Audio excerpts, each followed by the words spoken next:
Bob Blancato is the national coordinator of the Elder Justice Coalition, a bipartisan 573-member organization.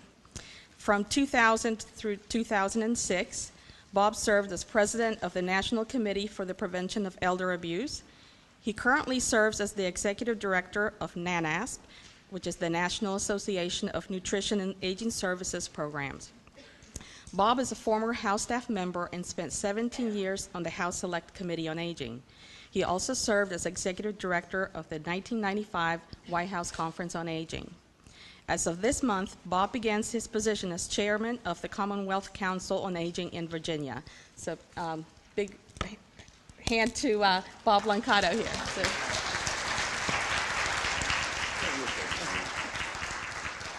See, we are good friends. We hug. We are good friends. Good morning, everyone. This is an Advocacy Aging Institute. Good morning, everyone. There we go. See, that's better. You know, I was asked for that because I chose this year to drive down this morning from D.C. as compared to the more leisurely way I did last year, where I came here, spent the night, and started up in the morning. So when you start, at 6:15 or so through the wonderful mountains of Maryland, when you get somewhere, you like to hear those good mornings because it makes you feel more alert and so on. Maria, thank you very much for the introduction. We are friends and colleagues. When I take this trip down here, which I've done many times, not necessarily to this hotel, but to the center, it reminds me of a great relationship that I've had for many years with the Center on Aging at West Virginia University. And I want to especially thank Jackie, who I see in the back, who, if you guys haven't given her a proper thank you and congratulations for the great job she's doing, do it under my time.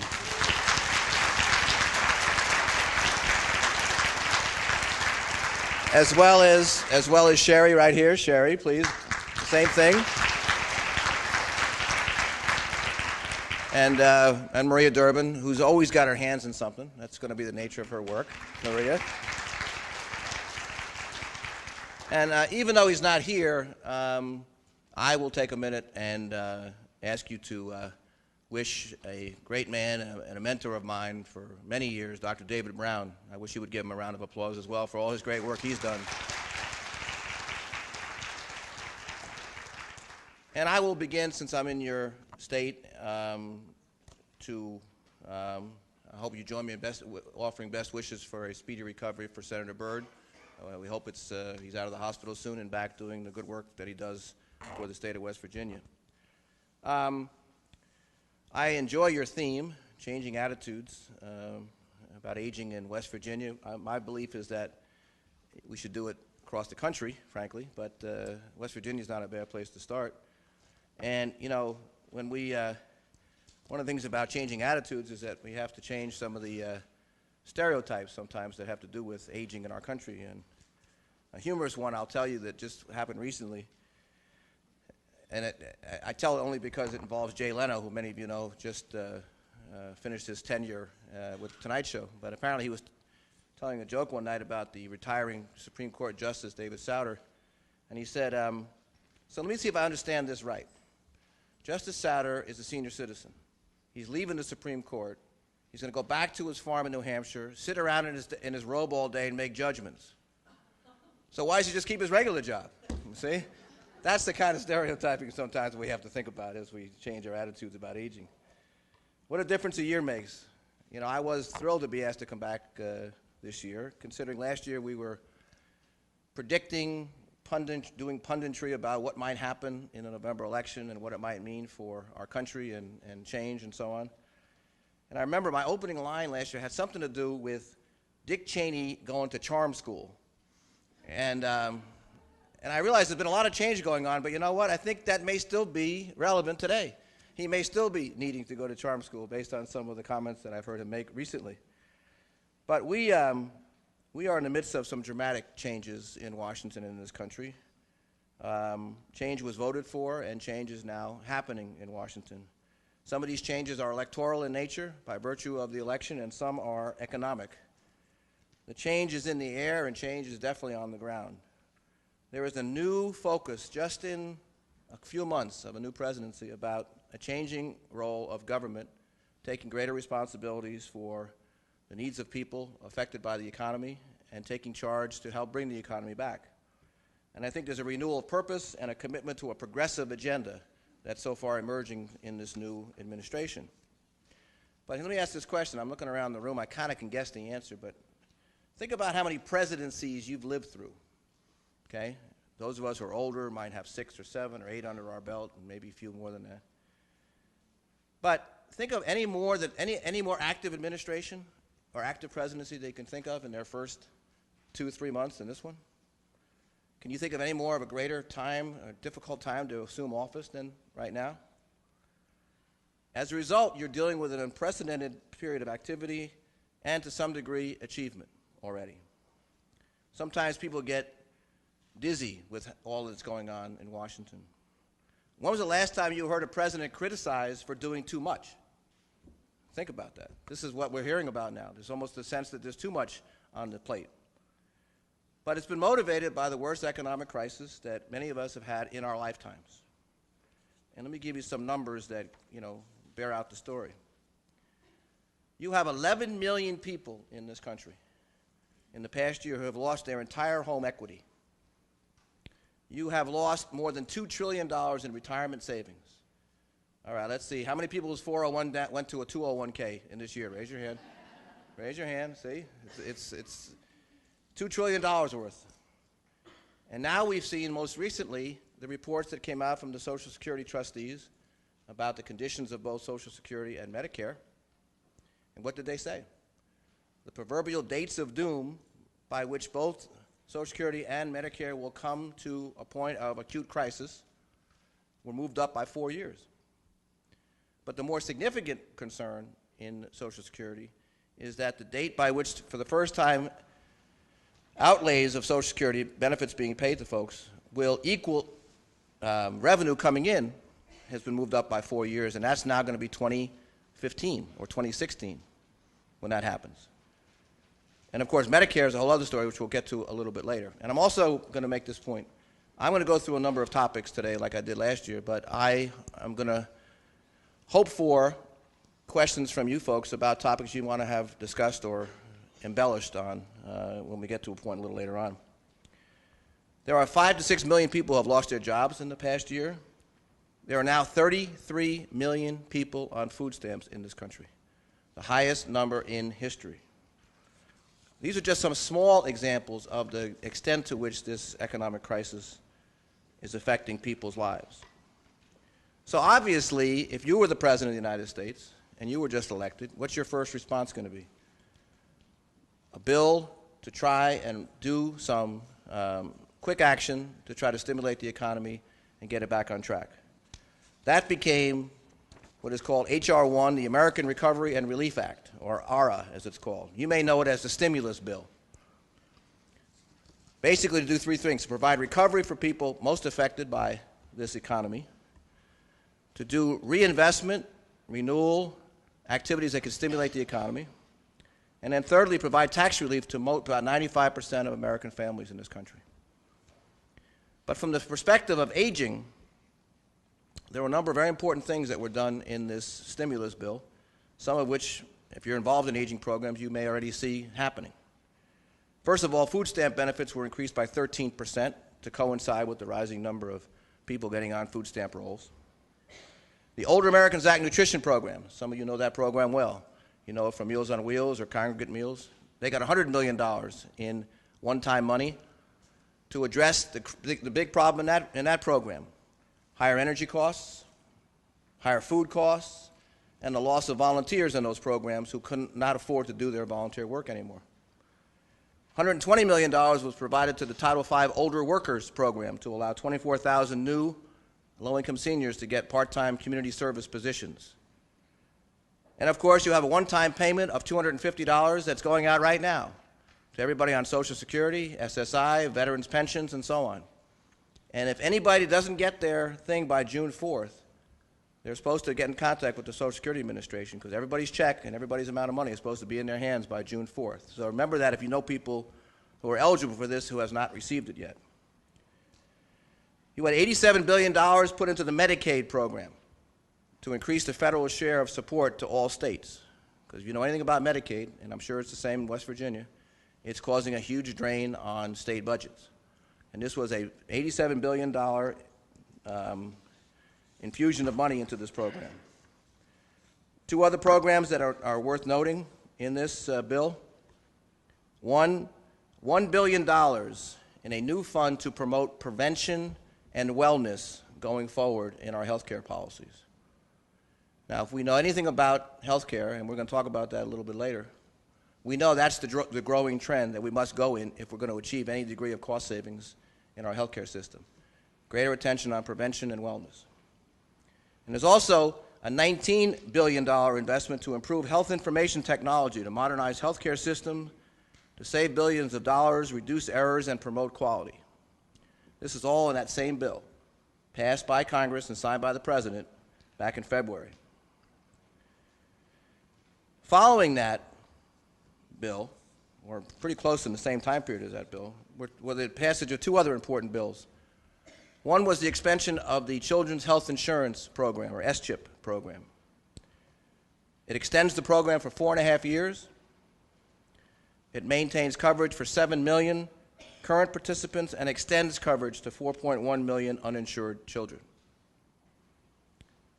And the second major bill adopted this year, what is now being called the Edward M. Kennedy Serve America Act, a bill that will triple the number of people able to participate in the national service programs, whether it's RSVP, foster grandparents, AmeriCorps, a whole new commitment to national service promoted through the Edward M. Kennedy Serve America Act. What's significant about those two bills I just mentioned, the SCHIP and the Kennedy bill, is this. Both of these bills were languishing for years in the Congress, particularly the Serve America Act. I don't know how many years, at least 5 or 6 years, trying to get this program extended. The President backed both bills as soon as he came to office. And then, now you see the result of his support. They went from languishing to becoming public laws. And that's something to think about as we go forward in terms of other issues that may get adopted this year based on the degree of presidential involvement in the legislation. Following the passage of these bills came one other bill of importance, which was the funding bill for the fiscal year we're currently in, fiscal year 2009, which goes till September 30th.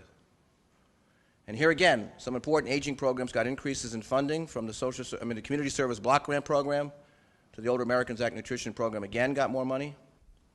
So these are, again, important steps in the first part of the year, demonstrating that there was going to not only be change, but there was going to be an effort made to get legislation passed. But there's been more things done. I mean, we know about the bailouts. I mean, it's kind of hard not to know about the bailouts, whether it's the auto companies or the banks. But again, I'm not here to either defend or try to explain them. You just cross your fingers and hope that they do what they're intended to do, and that sector, those important sectors of the economy come back, and consumers can once again have access to credit like we're supposed to. And then, of course, probably the piece of legislation that most people are most happy about. How many people like their credit card companies? Raise your hand. Interesting. You know, when they did a survey about, what people don't like the most, obviously credit cards are right up there. But now we have a credit card reform bill that is going to change the way, how many of you have been late on a payment on a credit card and saw your interest rate jump from 10% to 25% in the next month? Anybody seen that happen in their life? I'll put my hand up. I was one of them, sure. All these little different things that were being tacked onto your bill. I don't remember a time period in my whole life that I've read every credit card statement that comes to me every month, because there are things popping on there that you have no idea. Names, fees, and things that you could never even explain. Then, of course, try to call them and ask and try to get them to explain it to you is a whole other story. So I would suggest, for those of you who followed this legislation, it is now law, and in the next 9 months, there will be major changes in how credit cards are going to treat their customers. So I'd be interested to see how people respond to that as well. So I've just given you a range of things that have already been done, and it's May, now it's June 3rd, I guess. But there's so many more big-ticket items to come, It's why I was saying in the beginning how the pace is so busy right now in Washington. Let's go through a couple of them, okay? You've got global warming.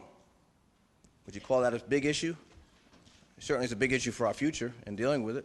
Major piece of legislation working its way through Congress to cap greenhouse gases and things of that nature. You've got immigration reform coming again, another big issue for our future.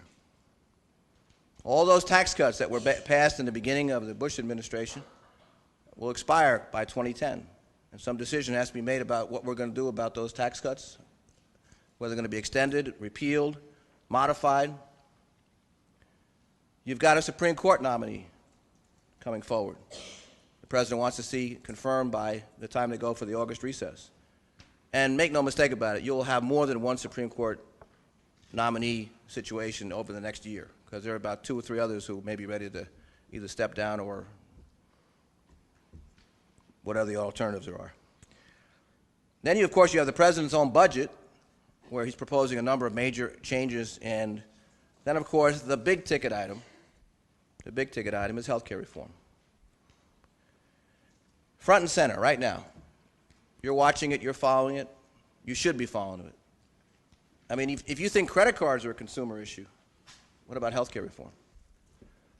From the campaign trail to D.C. now, recognition is that health care security is part of the economic security of individuals in this country, and health care reform can improve the economy as a whole. It is also a very honest acknowledgement that we do not have a health care system in this country at this moment. Because if we did, why would we have 46 million people who are uninsured, 25 million people who are underinsured, health care costs at $2.3 trillion a year? A recent survey showed that 18% of Americans could not pay for medicines or health care that their family needed sometime in the past 12 months. So obviously, there was a bold statement made in November with the election of the President and the new Congress that health care had to be addressed by them as a measure of their commitment to change. Well, there is no lack of involvement on health care reform in Washington right now. There are bills popping up on a daily basis almost. At the end of the day, there are going to be at least 3 or 4 major bills on health care reform. One that's going to be produced by the Finance Committee in the Senate, one that's going to be produced by Senator Kennedy and the Health Committee in the Senate, a bill that's going to be produced by the House through work of 3 different committees. Then you'll have a Republican alternative, and then you'll have a sort of coalition. The left will have a different version, the liberals and the conservatives will have a different version to put forward. And from that, you have to emerge with a consensus on health care reform. Not oversimplifying it, but let me give you what I think are the 5 basic things that you must emerge with if it's really health care reform.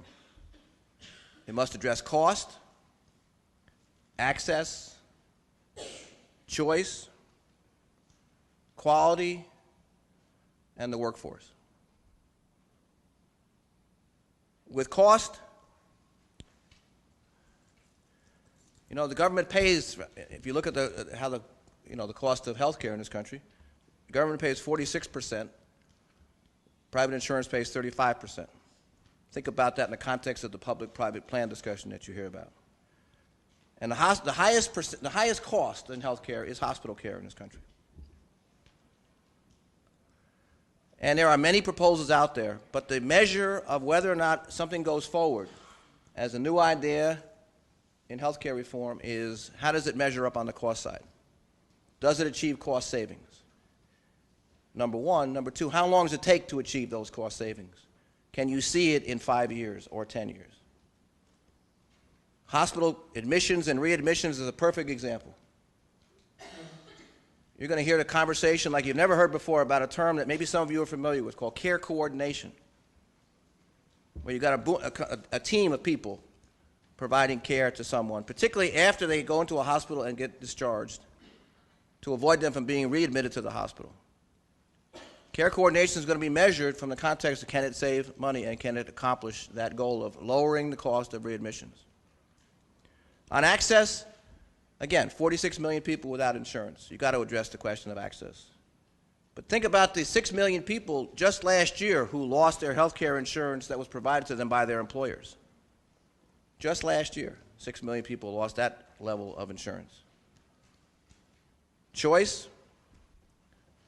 Here again, I think this is about having programs like the Medicare program offer more than being a great program to provide acute care coverage. It's about expanding preventative benefits, promoting wellness, tax incentives for employers to promote wellness within their workplace, encouraging more people to go and get tested and go through screenings. You know, Medicare has the thing that if you join Medicare now, you get a free welcome to Medicare physical. You know, the idea is you should do more of that and don't have to wait till you're 65 for those kinds of things. On quality, it's about not only the kind of care that you get, but using the benefit of technology to improve the quality of care. Health information technology, as I mentioned. Performance measurements. You know, why shouldn't you build performance into how federal health programs reimburse facilities or physicians? And on the workforce, I mean, as long as I've been here, and I have a colleague of mine, Norma Thomas, who's over here in the corner, Norma, from a good friend who's from just over the line in Pennsylvania, but we've known each other for a lot of years. And she's one of these people that knows about this workforce issue as well as anybody. You know, we, as a country, despite all those demographics that you read about the doubling of our aging population, we still lack a healthcare workforce that's prepared to advance care for older people. In geriatric medicine and any of the healthcare arenas, we still lack proper amount of people in that field. So addressing that issue has to be part of healthcare reform. But you know, it's also about, I mean, the public may have gotten involved to the point where we're now seeing the results of the election in terms of legislation being produced. But if the public doesn't stay involved and weigh in on what is being proposed, they're only doing half the job. You know, when they do surveys, AARP did a survey not too long ago, and they talked about people with chronic disease. And they were asking people about, you know, some findings. 26% of the people they surveyed lacked total confidence in the healthcare system, even though they were involved in the system. 30% said the provider did not have all the necessary information when the patient arrived for a visit. 23% reported medical errors, 61% of which were deemed to be major. Now, I'm going to see some heads nod on this one. 21% report that healthcare providers do not do a good job communicating with one another. See, I knew I'd see some heads go on that one. 24% reported receiving conflicting information from 2 or more providers. And then, going back to one of my earlier points, 32% of those they surveyed reported they had been readmitted to the hospital within 30 days of discharge. That's got to change. So those are broad frameworks of what healthcare reform is about. Let's talk about some other things that may make their way into healthcare reform. And it all depends on the degree of advocacy. In fact, I'll ask the question of this group, since this is a topic that I know you're involved in. How many of you would like to see long-term care or long-term services and supports end up in healthcare reform this year? Raise your hand. Okay. Well, there are a lot of people who would like to see that done with this opportunity, meaning to provide the ability for people to remain in their homes, get different types of care, but not just be provided with institutional care and calling it long-term care. A whole series of options for what are long-term care services and supports. Consumer direction in the kind of care one gets. Focus on family caregiving. How many people in this room are either directly doing caregiving of some kind with their family or know people who have family caregiver issues? Raise your hand. See? Don't you think it's time that we started having some caregiving policies in this country? We have one program. It's a good program, the National Family Caregiver Support Program. You say that fast 3 times. Good program, but it has $150 million for the whole country. You have 44 million people in this country with caregiving responsibilities of one kind or another. So somewhere there's a disconnect. Well, part of it can be dealt with in the health care reform bill with some new provisions and protections for caregivers, including doing some assessment for caregiving to make them better at it. But the other is to provide some tax credits for family caregivers to address the out-of-pocket costs that many of them confront. You may see within the framework of health care reform an expansion of responsibility for the National Aging Network, area agencies on aging, state units on aging, providers. A proposal that's out there that's going to be new legislation is called Project 2020. It's supposed to take and provide some additional resources for the Older Americans Act to do 3 home and community-based care type services. One is Aging and Disability Resource Centers. I'm not sure if West Virginia has one or not, but there are 43 states that do, to make them bigger and stronger and have a better tie between the aging disability communities. Secondly, more support for evidence-based disease management programs. You know, that's another buzzword that's getting, a lot of attention about evidence-based. Something simple like if you are in an area with high diabetes, with seniors, if you change what goes into the meals that are served at the nutrition centers, you can lower that rate of diabetes very simply. Done in San Antonio, Texas, just over the past 2 years. But to provide more support for these types of programs. And the third one is the nursing home diversion program, where you basically try to find somebody before they're admitted to a nursing home, intervene with the necessary service they could get, and keep them from being put into the nursing home. Not wait till they go in and try to get them back out into the community, but do it before they go in. And I'll use as another example the nutrition program. And this is old data, but it's still relevant. The average age of a person in the congregate nutrition program in this country, where they go to a center and get a meal, is about 78 years old. And the average age of the home delivered meals program is about 83 years old. Eligibility for this program is 60. A lot of people who were enrolled in this program, who joined this program, were at risk of institutionalization because of one thing, the inability to maintain a proper diet. And I've heard statistics that say anywhere from 20 to 25% of people in nursing homes are there for that reason. Well, guess what? The intervention of that service, those people are still living in their homes and in their communities through the intervention of this service. Nursing home diversion is about taking a whole other range of services, giving them the type of resources, and try to keep more people from going to nursing homes. So what's going to happen with health care reform? Who's got the crystal ball? Anybody got a crystal ball? Because I can't look at one and tell you what's going to happen. I just know one thing. The next 2 months will decide whether it gets done or not this year. The next 2 months will decide. Because everybody's playing nice right now. Okay? It's sort of that environment. Everybody's playing nice. But boy, there are minefields of galore that you could walk into anywhere down the road. And you know what may be the tiebreaker in this deal is whether the American public keeps the pressure on the President and the Congress to produce a bill. I think that's going to have a lot to say about it. And I'll tell you where you're going to see it happen the most. And I hope some of you will get involved in doing this. During the 4th of July week, Congress comes home to work in the districts. And you know what?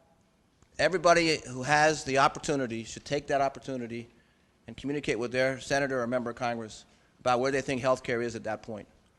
And if it's starting to lag, they should be pushing them to say, finish the job, get it done. And the fights are going to be out there. Whether you have a public plan and a private plan, and whether you tax this or get rid of this benefit, it's a package. At the end of the day, it's a package. It's a package deal. A bill of this magnitude cannot be just 1 or 2 provisions. It's a package deal. And you know what? You're going to be a member of Congress. Just suppose you're standing there with the opportunity to vote. At the end of the day, there may be so many things in this package that you're going to make a decision like this. I can support 51% of this bill. I oppose 49% of it, so I'll vote for it because I support more of it than I oppose. But the shape of this bill should as much be determined by the people in this country as it is by the lobbies of this country. So hopefully that's what's going to happen.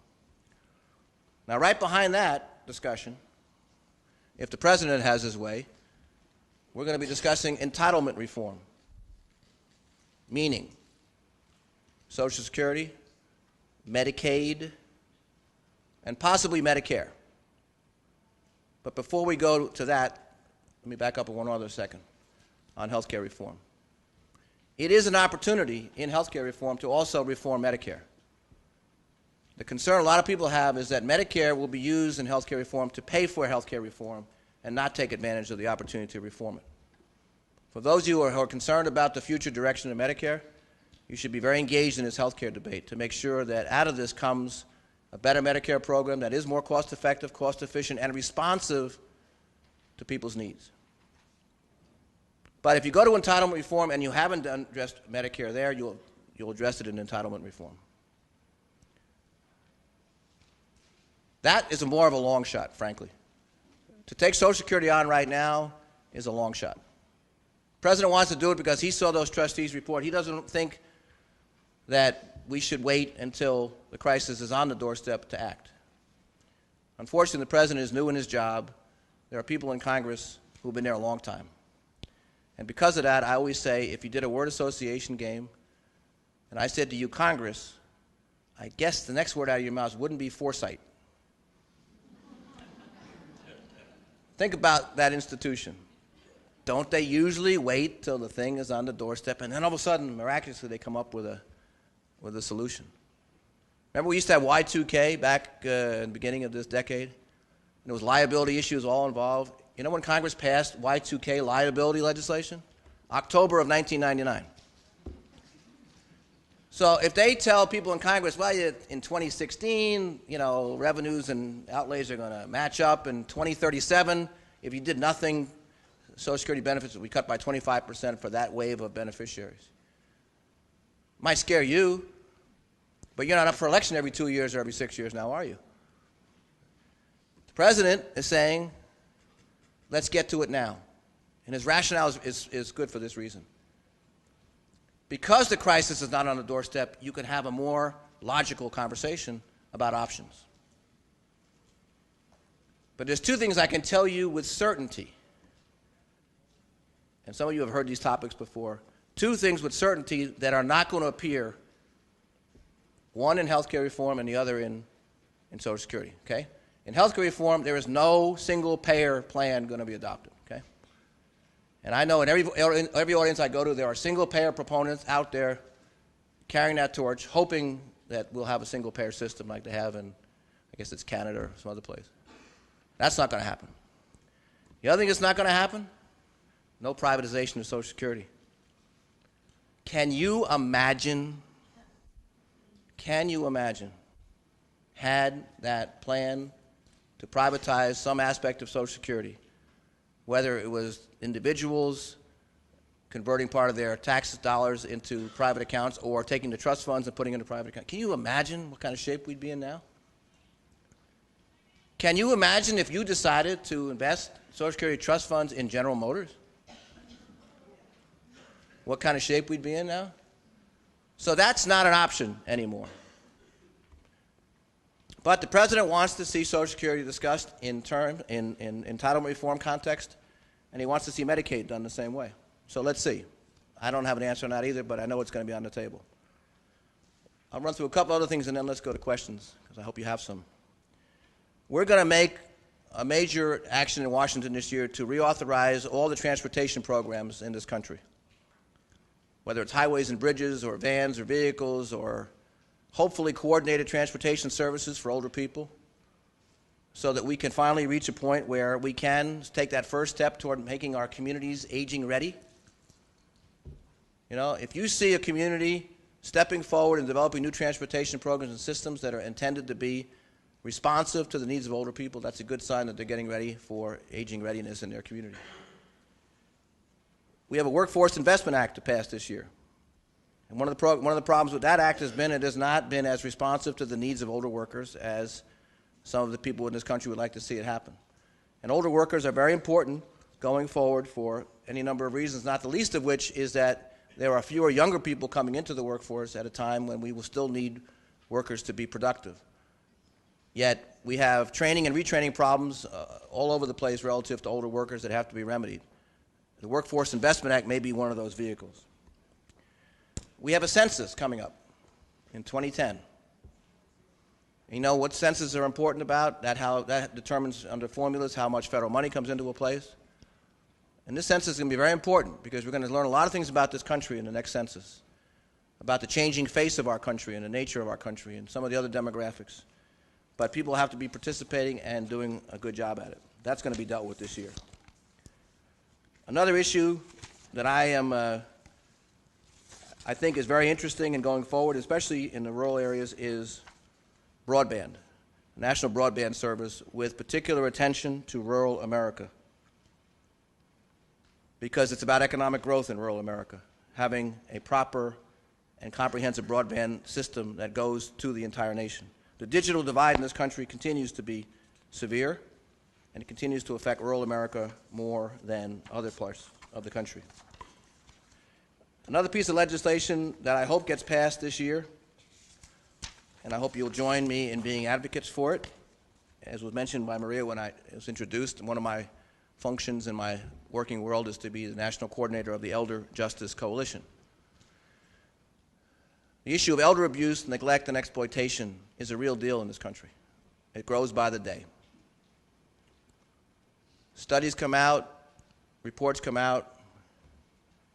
One that just came out estimated that the loss to victims of elder financial abuse approaches $2.6 billion a year. $2.6 billion a year. You know what that study was based on? A review of 1,000 news articles between April 1st of 2008 and June 30th of 2008 from all over the country about elder abuse cases involving scams and involving all these things where people lose money. And from that, they did an estimate of how much was lost just in that 3-month time period, and extrapolated and made an annual figure out of it. And I don't care what newspaper you pick up, and we get a daily news feed every day in our office from all over the country. The stories are unbelievable. I mean, the notion that there's a scam du jour is not an exaggeration involving older people. Remember the stimulus checks I told you about? Which are automatic. Okay, you don't have to do a thing to get that. There are people on the internet now telling older people what they must do this, they must give up this information, they must go here, they have to verify their identity with, all this stuff. We've got to pass legislation to crack down on elder abuse perpetrators, and we must put resources into those who are working to fight elder abuse, such as those in adult protective services. That's what the Elder Justice Act of 2009 intends to do. And you want more information? I think you got a handout, don't you, that has some web links on it? Look at the one on elder justice. Follow that process. Join us in that effort. If you care about older people, and you wouldn't be at an institute like this if you didn't, recognize the fact of one basic thing. A victim of elder abuse is never the same after being victimized. It's those people you want to try to help through this effort, through advocacy. So, in closing, let me say that, first of all, I used to work years ago for a guy named Claude Pepper when I was on the House Committee on Aging staff that Maria mentioned. That was, now this is kind of scary, Maria. That was 32 years ago, Maria. Talk about aging in place. I think I'm doing that. But here's a 75-year-old man who became the chairman of the House Committee on Aging. And the first issue he took up was an attitude issue about how we approach older people and aging in this country. He said, why do we have mandatory retirement at 65 in this country? Which we did back then. He said, it makes no sense. It should be your ability and not your age that determines how long you work. So this standing example of a guy still productive and visible and active in his 70s became the basis of our committee holding hearings all around the country called Active Americans Over 65. And the only people who could testify were people who were working at the age of over 65 or employers who were allowing them to work over 65. And I remember like it was yesterday, even though it was 31 years ago. The last of these hearings that we had was in New York City. And we had the head of the Cartier Jewelers, one of those high-rolling jewelry stores up in New York City, which just saw a 90% loss in their profits in the past year or so. Shows you that the economy is facing everybody. We had a watchmaker come in along with the president of Cartier Jewelers. A watchmaker was 81 years old. The testimony, now some of you watch C-SPAN sometimes for sleep relief, and you watch congressional hearings and you see how long it takes them just to ask a question. Well, this whole testimony took about maybe 2 minutes. Okay? The witnesses were called to the table. They brought the watch up to the table. The chairman of the committee said, how much does that watch retail for? And the guy says, $35,000. He said, who made that watch? My colleague. How old is he? 81. Case closed. What do you want, to write a book? The guy's 81 years old. He's still working. Why do you have mandatory retirement at 65? It's an attitude. It was an attitude that needed to change, and it did. You're trying to do the same thing here. Because you know why it's important you do it state by state? Aging is an inescapable part of any agenda, whether you live in a locality, a state, or the nation. The demographics tell you one story, 34 million people 65 and over today, but who's right around the corner? How many baby boomers in this room? Raise your hand. How many of you are in denial of aging? Raise your hand. Say, can't get past that. But there's 76 million of them. They will impact aging policy. It's about planning for the future. It's about preparing for the future. Either you prepare for it or you let it happen. I'm not sure if many of you were baseball players in your life, but I was at one point, and I had a coach that used to say to me when I played shortstop, there's two ways you can go about doing this, playing this position. Either you play the ball or the ball plays you. Same thing with aging and planning and preparedness. Think about it that way. And think about it in another way in terms of where you live. You're in West Virginia, beautiful state of West Virginia. Just think in terms of, do you want your parents to stay and live here, or do you want to age here yourself? And if not, why not? And if you do, how can things be better in the communities that you live in? A changing attitude about aging involves making sure that we address the needs and concerns of those older people who need it, but we must also recognize that older people make vital contributions in society and could do even more if we remove the barriers and create more outlets for their wisdom, creativity, experience, and knowledge. And in the end, it's about what matters.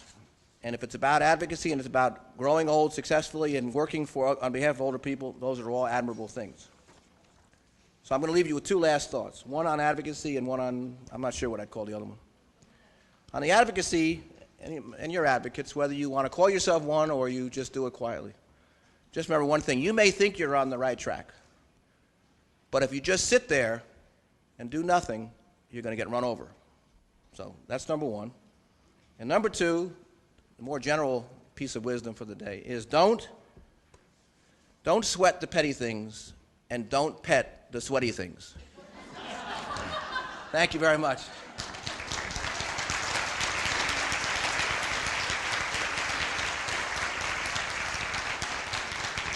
Thank you. So now it's your turn. Who wants to be brave enough to ask a question? I'll be happy to repeat them if you can't hear them. Come on, it's always the first one that's the hardest, Jackie, you have a couple minutes, right? Okay, just to make sure. I'll be happy to. Questions, comments? Yes, sir. I'm going to listen while I get my water over here. Okay, I know this wasn't about economics, but I'm just curious.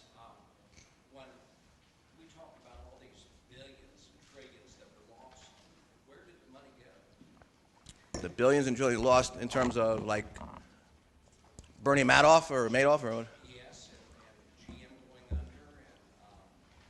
and people ripping off the system. Right. What happened to that money? It's basically gone. Basically gone. Well, you see, in the case of Madoff, obviously it went to him and his immediate business and family and so on and so forth. And, when that sentencing happens and that whole thing comes down, you can't imagine that there's a penalty severe enough to make up the difference for people's loss of saving. I think, if I read right somewhere, the IRS made some determination that, people can write who got affected by this could write it off as some kind of a loss. On the GM and the rest of that stuff, there's no real good answer to that question. The only hope is that the investments that are being made now to bring these companies back to a position of strength will end up, offsetting those losses, or at least minimizing those losses for a better economy down the road. But I wish I had a better answer, but I don't. I have the same question in my own mind sometimes too. Anyone else? Question or comment? Yes. Well, first is just a comment. I'd like to say that it's really nice to kind of know that there are people like you that are doing the work that you're doing. Thank you. On behalf of the aging population. But Thank you. the question that I had is, how do you help people to understand what their role could be in helping to kind of change the process? I just feel a lot Right. of times like people just kind of sit back and let things happen to them and don't really see a connection between themselves and their family and their actions. Right. And legislation that's passed. I'm going to skip the first part of the question because it was a nice tribute to me. You don't need to hear about that. The second part has to do how do you get more people to be engaged in, whether you call it advocacy or betterment of things in general. Well, I mean, some of it is attitudinal. I mean, if you come from the vantage point of caring as an individual about certain things, whether it's your family members or your job or your community, then you have a natural bent toward stepping up and extending that commitment to issues. But how to do that, I mean, first of all, you have to personalize almost every issue there is to put it in the context of why you would care. You take a complex issue of any kind, if you can find a way to localize and humanize that issue yourself to such a way where you could say, I don't like the way this is going, or I'd like to see this change made, then you have to then know how to communicate that issue. So you need to know a lot more about the people who you elect than you probably do. I mean, too many people, complain about what they hear about and see in Washington without ever complaining to the people maybe who are responsible, the ones that they elect, or make them more accountable for things that they're not doing correctly. Conversely, those who are doing a good job also need to hear from advocates saying, thank you for the leadership you're showing, and so on. But it's nothing more than a communication process, a coalition building process. Advocacy, I gave you I did this in a graduate class. For those of you who are students, maybe you want me as a professor because I give out little easy things like that, and then I do quizzes on them, you see? The 6 B's of advocacy, I did. I gave them, and that's what I did. I gave them out one week, and I gave them a quiz the next week. And I expected all of them to know all 6 of them. You know what? I had 23 students. 21 got all 6 right, and the other 2 had 5 out of 6. So, maybe we did something the right way. But there's some truth to that. You have to be, as an advocate, you really must be very consistent about what you do, okay? And you've got to be reliable, and you have to have good information and so on. But some of it, you just have to, if your inclination is to let things happen, you're never going to be a good advocate. But you need to just engage more in a knowledge-building process of how policies are made and who you can influence in that exercise. But it makes it a little easier if you can build coalitions within your cause. And, just take any issue that concerns you and just sort of move it to the next step. And you happen to be in a state that has, a good folks in Washington who work pretty hard for you. And, but they need to hear more. I mean, Senator Rockefeller is doing a hearing today that, needs to be held. It's all about those dealerships that are being shut down by Chrysler and General Motors, and you hear about these numbers, but, who's measuring the impact of those people who are losing their jobs? And how are you going to go about remedying that situation for those people? And, it's important you do things like that. So it's a long answer to your question, but I just hope that you take a little more time, study a little bit more about who makes decisions, and just work on them. And but do stay involved. Did I see another hand? Yes. Good morning. We're discussing about keeping older Americans working. Right. And you mentioned that the president was going to check in Social Security. Right. Are you foreseeing that they're going to increase The retirement age? 65 on up to get your full benefits for Social Well, first of all, they already have done that. If I look, Security? Or if you wait till you're old. well, that's part of the issue. But back in 1983, and I look around this room, and I think pretty much everybody's in this boat. Back in 1983, when Social Security really did have a problem, I mean, when it was facing fiscal collapse, they went to the Congress and said, you better pass a bill and put some new revenues into the system or it's not going to be able to pay benefits. One of the things they did was raise the age of retirement from 65 to 66 for people born, oh, I always get this mixed up. I know for me it's 66, and people younger than me, it's 67. Okay? Now, is there, and you can go to your Social Security, check your statements that you get, you'll know what your age is. Will there be further increase in the retirement age? That's a last resort. I think the first thing you'll see, honestly, in Social Security reform, which you should see, and I'm not sure how many people in this room were affected by this, but there's a thing called this cap. In other words, you make over a certain amount of money. I think right now it's $102,000. Okay, you pay Social Security taxes on that first $102,000, but if you make $150,000, that $48,000 is not taxed for Social Security. And people, for the life of them, cannot figure out why we just don't take that cap, raise it to $200,000 or $250,000, so that the wealthier people are paying Social Security taxes for a longer period of time. Because the employer don't want to do their contribution. Well, that's part of the reason. Yes, that's true. That's true. But a lot of these people are not employed. Okay, a lot of these people, have money that they don't need to be going to anybody for a paycheck for. But the reality of it is, that's the first place you're going to do Social Security reform. Okay. The idea of, and the other, you've got to build more incentives in to allow people, they changed the law once on this, they're going to probably have to do it again. If you work, okay, beyond 65, they used to reduce your Social Security benefits if you made a certain amount of money. Okay? That was modified to some extent. My guess is eventually they will repeal the outside earnings limitation entirely. So if you're an older person, you go work as long as you want, okay, and not have your Social Security benefits reduced because you're still paying taxes into the system. The reason why raising the age any further is not likely is because you've got demographic issues that you must confront, including the fact that at a time when the minority aging population in this country is going to double, their life expectancy is not as long as non-minorities. So you start raising your retirement age to 68, 69, or 70, you're building in a discriminatory system right off the bat. So my guess is that you're not going to see much more done in that regard, but there's a number of other options that are going to be out there. It's a question of really what's the courage, the political courage and the will to act on this right now. President, saying we shouldn't wait. Congress is saying we got too much on the plate. How many things can we put our political necks out for? You got us doing health care reform, global warming, immigration, whatever. You want us to take Social Security on too? That one remains to be seen, but I don't think you're going to see much more on that raising of the age. Anybody else? Yes, sir. Earlier you expressed pessimism that America would ever see a single-payer system for health care. I just want to know why you thought that. Well, I'm not going to answer that on the basis of the merits of single payer. I'm only going to answer that based on the fact that I have seen the comments of everybody from the president to 3 chairmen who are responsible for producing health care legislation, all of whom have said no single payer. They didn't give much more of an explanation than that, but my hunch is that it's probably just a little too much in the way of government involvement that people could be sad. If they're fighting now over how big a public plan you may have in health care reform, okay, how big and how wide it's going to be, that tells you that the notion of a complete larger government role is not in anybody's cards going forward. But I will say one thing. If there is a public plan, and my hunch is there will be a public plan as part of this deal, the single-payer advocates get a certain amount of credit for keeping that issue alive and moving it forward. Because even though I don't from a tactical perspective, I thought the president came out too quickly in support of the public plan. I thought it might have tied his hands up a little bit, but because he's sort of obligated to it now.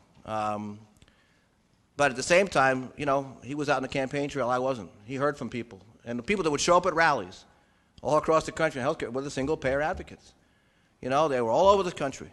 It reminded me of years ago of a group called the Notch Babies that were people that were born between 1917 and 1921 who, through a quirk in the Social Security law, if you were born in 1917, you got a lower benefit than someone who was born in 1916. Or if you're born in 1922, you got a higher, it was some crazy little quirk. And these Notch Babies would show up at all these rallies and come to Congress and come to Washington, and there was a cynical guy in Congress whose name I'll leave out for the moment who said, well, we'll just listen to them, they're all going to die pretty soon anyway, so let's let them go, But on a single payer, public plan, they can take credit for whatever emerges on that front. Anybody else? Good question so far. Yeah. Why do you Why do I feel Social Security won't be on the plate? I think partially because there's just a political exhaustion factor involved, and a political safe route thing. In other words, when you do get around to voting on health care reform, it's going to be a controversial vote, okay? And that's going to happen sometime this year or next. You vote on immigration reform, again, these are polarizing issues. You've got people passionately for things and passionately against certain things. And, take 2 or 3 other votes that are going to happen. You've already had to vote for large spending bills and some other things. There's going to reach a point where, because you remember, the House of Representatives is up again, the entire House is up in 2010 for re-election, and 1/3 of the Senate is up in 2010 for re-election. So the idea of putting Social Security on the plate now with all these other things, with all these other hotly contested votes, when, again, in the eyes of some people, the crisis is not there yet, all argue for why I don't think it's going to happen. And that's just my own view, but, and I hope I'm wrong, by the way. Well, I think most of America is very concerned about Social Security, and they look to it as part of their future. Right. And they want it on. Well, I'll say this much. This is a Social Security. I'm sorry, I have not been repeating the questions like I'm supposed to. Jackie, you haven't been telling me. This question is about Social Security, and my comment about I didn't think it was going to happen and why, and the ladies were talking about the importance of Social Security. No question about that. Social Security is more important now because of the economy. Social Security is a larger portion of people's incomes than it was before, because there are more people in the lower income brackets now because of the economy, for whom Social Security is much more important. But here's my answer to your point. If the same degree of fervor on the part of individual people and families can be shown in Social Security reform as it has been for health care reform, then you will see Social Security reform done. There has to be a groundswell. There has to be a push that members of Congress and senators feel when they go back home that makes them come back and say, we've got to deal with Social Security. If they don't hear about it, they won't do it on their own. Right. Well, you see, here's why health care reform may be doing better as an issue than it was before, because the logical linkage was finally made. It's not just health care reform you're doing, it's economic reform you're dealing with. Because if you reform the health care system, okay, it's an economic security issue for families, for individuals, for business, and ultimately for the larger economy. Social Security's got to be put in that same sort of context. It has to be stressed that it's an economic emergency to deal with it. Of course, the Social Security is something coming out of every working person's check. Right. Absolutely. And they expect it to be there. They expect the benefits to be there when the time comes. No question about that. Okay, we got one more? We got maybe even more than one. Come on, you're doing good. We got more topics coming. There must be something else on your mind. Yes? Maybe you want to clarify, when you were talking about aging readiness, Aging readiness, right? is that to like kind of expand the Older Americans Act, or is that going to be a new piece of legislation? No, actually, aging readiness, all right, aging readiness is something that is actually being undertaken by a number of communities in this country on their own. Okay, I live in Arlington, Virginia, for example, right? And we have an aging readiness task force that is made up of citizens appointed to commissions on aging, like I'm a member of in my county. And they are vested with responsibility to examine the state of aging services and programs right now, and to look ahead to see what are we going to need to do more of in the future. Modifying signs, improving sidewalks, having concierge services inside housing programs for the elderly, livable communities, universal design in homes. These are things that you identify as being things that need to be done, okay, and then you find ways to accomplish that. And it's done at the state level. At the national level, there is no aging readiness legislation. There are certain things that if they were done would contribute to the nation being ready more for aging. But aging readiness as a term is a very local and state term. And if you examine, there's the National Association of Area Agencies on Aging, N4A.org. If you go to their website, they've done a report that examines the aging readiness of communities. And they found that only 46% of the cities and communities they surveyed had done anything in aging readiness. The problem we have is, again, there's a denial factor in this country about having to do these kinds of things.